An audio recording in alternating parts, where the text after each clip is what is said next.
محبوب بلا وجہ ناراض ہونے لگے تو سمجھ جائیں وہ اداس ہے، اسے آپ کی محبت کی ضرورت ہے۔ لڑنے کے بجائے اسے خوب پیار دینا سمجھدار خاتون کی نشانی ہے۔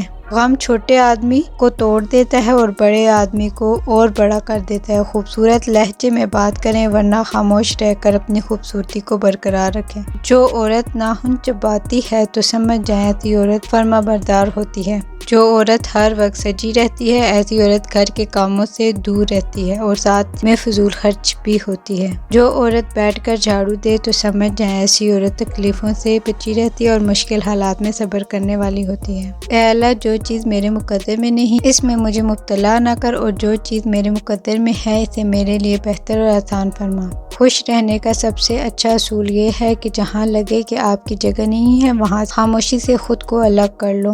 اگر آپ سفر کرتے وقت کھڑکی والی سیٹ کا انتخاب کرتے ہیں تو عین ممکن ہے کہ اس سفر کے دوران اکیلا تنہا رہنا پسند کرتے ہیں۔ دنیا کی 3 بہترین استاد: خالی جیب، ٹوٹا ہوا دل اور ناکامی۔ اگر مرد کی محبت کا اندازہ کبھی لگانا ہے تو یہ سوچیں کہ وہ مرد آپ پر کتنی سختی کرتا ہے۔ خوش نصیب ہے وہ عورت جس پر اس کا مرد سختی کرتا ہے، کیونکہ مرد ہمیشہ اپنے حق اسی پر جتاتا ہے جس کو اپنے دل و جان سے چاہتا ہے اور مانتا ہے کہ وہ اسی کی ہے۔ کھونے کے بعد ہی پتہ چلتا ہے جو چلا گیا کتنا قیمتی تھا۔